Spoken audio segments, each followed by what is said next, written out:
With football season upon us now, there's a lot happening in the news, so be sure to subscribe to my other channel, JG9 News, where I give you up-to-the-minute updates on everything happening in the NFL in a completely relaxed, unscripted format, and I give my thoughts on everything taking place around the National Football League today.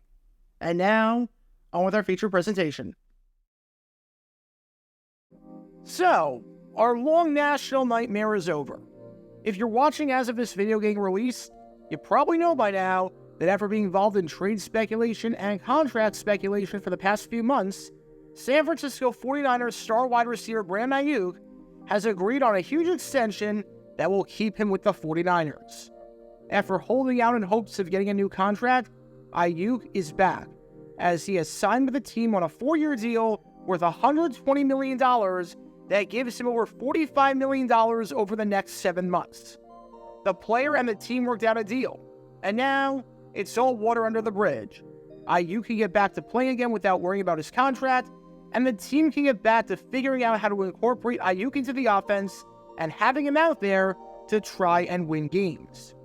But now, I want you to imagine in this hypothetical scenario that Brandon Ayuk, 1 week after the figure was reported on, and 1 week after agreeing to terms on a contract, decided to hold out yet again. I want you to imagine that Ayuk, after agreeing to the deal, said, "Actually, I've changed my mind. Sorry, this isn't good enough for me. I'm holding out." You've got to think that he was absolutely insane, and you've got to think that it would be wildly unfair to the team, especially if he never told the team before this. I mean, you agreed to the terms of the contract, and here you are a few days later, and you've changed your mind and decided it's not good enough for you anymore?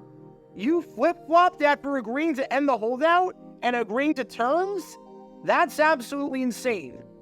However, I bring that up because nearly 4 decades ago, with this man right here, that's exactly what happened. This is Philadelphia Eagles wide receiver Melvin Hoover, and in 1985, he held out because he couldn't come to terms on a contract with the team. By itself, that's not the worst thing in the world. But what he did next? Well, that basically destroyed his career in the NFL, sabotaged his relationship with everyone, including his agent, and destroyed his reputation, to the point where nearly 40 years later, Melvin Hoover is best known for his antics off the field than his play on the field. Because this is the story behind Philadelphia Eagles wide receiver Melvin Hoover, and what has to be, considering the circumstances, the dumbest contract holdout in the history of the Eagles franchise, and maybe NFL history as well. Before I talk about the actual incident in question, we need some context to understand just who Melvin Hoover is, and how good of a player he was for the Eagles. After getting drafted by the New York Giants in the 6th round of the 1981 NFL Draft out of Arizona State, but never making the team, Hoover played the previous 3 seasons from 1982 to 84 with the Giants' divisional rival, the Philadelphia Eagles. As for his performance, it was a bit of a mixed bag, I'll put it that way. On one hand, Hoover didn't do a whole lot as a receiver statistically. In his 3 seasons with the team, he had just 16 catches for 364 yards and 2 touchdowns, with one of those touchdowns being what should have been the game-tying touchdown in 1984 against the Miami Dolphins before a shocking missed extra point by kicker Tony Franklin, which you can learn more about by clicking the card in the upper right corner. Hoover definitely didn't have any production that was going to wow you. In his first 2 seasons with Marion Campbell as the head coach of the team, the man was averaging 8 catches and 182 yards per season. Plus, he had some ball security issues. He lost his punt return job for good after an awful fumble against the St. Louis Cardinals in 1983, and he never seemed comfortable with the ball in his hands from a running and bracing for contact standpoint. On the other hand, the man was super reliable on 3rd down. He had to have the highest percentage of catches that went for a first down in the league, because just about every single time he caught the ball, it was down the field for a first down. Ron Jaworski looked his way a lot on 3rd down situations, and he could make magic happen that way. For any Jaguars fans watching this video, this was the poor man's version in the 1980s of Brian Walters. he would routinely line up as the third wide receiver in those passing down situations and would come up with some plays to move the chains every now and then. However, entering the 1985 season, Hoover was looking for a new contract with the Eagles. Obviously, the Eagles wanted to bring him back, since he wasn't going to cost them any real money in all likelihood compared to other guys. And Hoover wanted to come back to the team, not just because he grew comfortable in Philly, having played there for the last 3 seasons, but especially since the Eagles did not draft a single receiver with any of their 11 draft picks in the 1985 NFL Draft. I don't want to say it was a lock by any means, because it was not, but it was extremely likely that Hoover would have made the roster in 1985, and with a solid camp, would have been up in the air as to whether or not he'd get that wide receiver 3 spot playing alongside Mike Quick and Kenny Jackson. Again, no guarantee by any means, but it would have been a mild surprise if the Eagles cut him. But with no new contract, Hoover was holding out, and he wasn't going to report to Philadelphia without being signed by the team. Now, by itself, this isn't a huge deal. Tons of veterans who were unsigned but had their rights retained by their team didn't get a contract done before the start of July. That was very commonplace throughout the 1980s. Heck, Hoover was far from the only free agent on the Eagles that season to enter training camp unsigned, as linebacker Joel Williams, cornerback Herm Edwards, and offensive tackle Leonard Mitchell also were in the same boat and were trying to get a new deal with the club. It seemed as though negotiations across the board were at a standstill, as owner Norman Brayman said in reference to Hoover and some of the other players, "I want ball players who are interested in the team. I want it to be the team, not me. We're just going to have to sort out the guys who don't want to play and the guys who do." Not exactly the best first impression for a new owner to make, and that would be a common theme with Norman Brayman and his cheapness and lack of desire to spend money. But like most contract holdouts and stalemates, they seem to find a way to get resolved at the end of the day. Because not even 1 week later, Melvin Hoover, his agent Craig Kelly, and the Eagles came to an agreement on a new deal that would give Hoover his money and make him an Eagle for the 1985 season. And just like that, everything was good. Melvin Hoover would report to the team, would compete in camp for a spot on the roster and a potential expanded role, and would try and help the Eagles win some games and make it to the playoffs for the first time under head coach Marion Campbell, and for the first time since 1981. Or so we thought. So we all thought. Because despite coming to terms on the contract, Melvin Hoover never showed up to camp. And you might think that this was because of something that was somewhat out of his control, like a family emergency, or his car broke down and he was stranded, or his flight got canceled, or something along those lines. But nope, Hoover just decided after orally agreeing to this deal to not show up, which seems like, the exact opposite of what you should do after agreeing to a new contract of employment. We were a week removed from the contract being agreed to, and there was still no sign of Melvin Hoover anywhere. Their wide receiver was missing. Said head coach Marion Campbell, nobody's heard from him.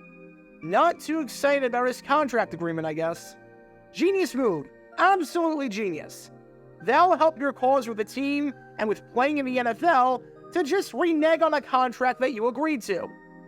And I know what you might be thinking to yourself in all of this. You might be saying, I really feel bad for him, because he clearly had an agent that advised him to do this and strong-armed the Eagles for even more money after orally agreeing to the terms. This was a player who got some absolute crap advice from a man who should have known better, and from a man he thought he could trust. This was an agent who was looking out for himself and no one else. This was an agent who said, the Eagles need you more than you need them.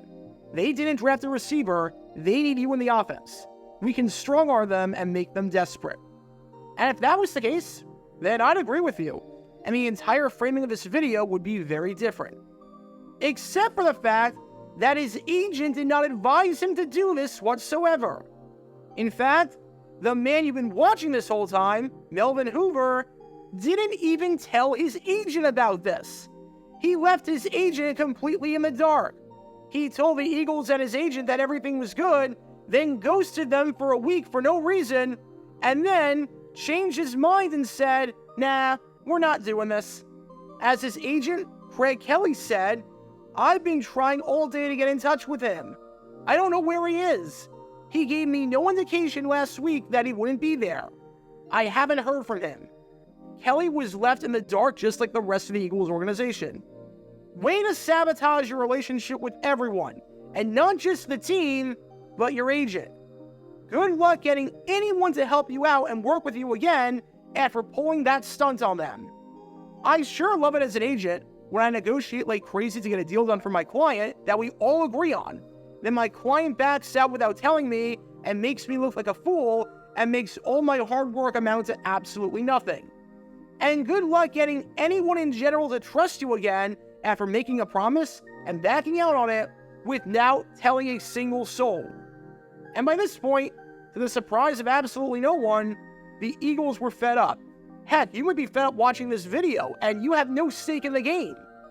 Yes, the Eagles had a dirt cheap owner running the ship who was absolutely clueless and was one of the worst owners in football, as Norman Brayman was atrocious in every sense of the word. And you can learn more about just how bad he was by clicking the card in the upper right corner. But whether you're a bad owner like Brayman or the best owner in football, no one was going to put up with this nonsense, and no one was going to put up with this crap, especially for a player of Melvin Hoover's talents. It's not as though Hoover was one of the best receivers in football and was helping his team win games. I told you his stats earlier in the video. I had to really dig for these highlights here. There was nothing that was left on the cutting room floor with the footage, I'll put it that way. He was incredibly replaceable. As Beyonce said, don't you ever get to thinking for a second you're irreplaceable, especially with those numbers and that production. Less than 400 yards in 3 seasons? Yeah, you do not have the high ground here. Eagles general manager Harry Gamble was fed up and said on the situation, "I guess we'll go back to negotiating. Back to the table. Our previous offer wasn't acceptable to him. What he wants is a different deal altogether." That was the diplomatic version of saying, "I'm fed up." Head coach Marion Campbell, on the other hand, he wasn't as diplomatic about this. And you can learn more about Campbell and his time with the Eagles by clicking the card in the upper right corner. Because to say that he was fed up would be putting it lightly. Said Campbell, "I'm tired of fooling around with his situation. I don't know what his moves or intentions are. So I thought I'd decide it for him. He should have been in here fighting for a job. I don't know what he was thinking. It's not like he was going to take Mike Quick's or Kenny Jackson's place. He needed to be here to win a job. Period." Translation, your days as an Eagle are done. They're over. Notice the past tense? You have no place being on this team if you're going to pull that stunt and screw over everyone. Shortly after Campbell went on that tirade that was pretty justified considering the circumstances, the Eagles officially released him and let him walk, with general manager Harry Gamble saying, "It's better for him. Now, he can make his own deal." You think you can get a deal with us after agreeing to a deal with us and backing out and not telling anyone about it? Good luck getting a deal with another team. Good luck, kid. You're on your own. We gave you every chance in the book. You had a roster spot in all likelihood, and now you're completely on your own. We never found out the reason as to why Hoover just decided to ghost the Eagles and ghost his agent after orally coming to terms on a contract agreement. It remains a mystery to this day nearly 4 decades later, and remains what seems to be, on paper, a really stupid decision. And this is going to come as no surprise to anyone, but Melvin Hoover never played in the NFL again, technically speaking. I shouldn't say never played again, because he did play for the Detroit Lions in 1987 during the strike games as a replacement player, but let's be honest. If you were a man in your 20s and you had a pulse, you were probably getting a phone call to join an NFL team in 1987 during the strike, because teams were that desperate, to the point where they even resorted to signing literal murderers. And yes, you can learn more about that by clicking the card in the upper right corner. He did nothing in those replacement games, by the way. In terms of NFL games with actual NFL players that weren't plucked off the street, he never played again. Turns out, if you're a head case like that, and you're willing to ghost teams and deceive people into believing one thing when it's actually another, you better be really freaking talented to get a job offer to play somewhere else. And safe to say, Melvin Hoover was not that talented to get away with a stunt like that. He had his chance, and he completely blew it. So what's the moral of the story here? If you have a contract with someone, and you agree on the terms of the contract, then you better follow through with it, especially when nothing about the situation at hand changed at all. If you have a contract, you agree to terms, and you then ghost your employer and the person who helped negotiate that contract for you, and only get back to them a week later, saying that the terms you previously agreed on just a few days ago are no longer acceptable, especially when everyone else was expecting you to perform and fulfill your obligations to the contract you just agreed to, good luck getting another contract elsewhere in that same line of work. It's probably not going to go well for you, especially if you weren't that talented or productive, relatively speaking, to begin with. Because as bad as Melvin Hoover was at winning games for some bad Eagles teams, and as bad as he was holding on to the football, he was even worse at signing contracts. Get your official Jaguar Gator 9 merchandise by going to jj9shop.com, and be sure to like and subscribe, as it really helps the channel out a lot. Join me every Wednesday night where we'll play NFL Trivia for cash prizes at 9 p.m. Eastern over on Twitch. To learn more about the history of college football, subscribe to Jaguar Gator 8. To learn more about the history of Major League Baseball, subscribe to Jaguar Gator 7. Also, special thanks to all of our Patreon supporters for helping out the channel. Your support is greatly appreciated. See how you can become a patron and request future video topics in the description below.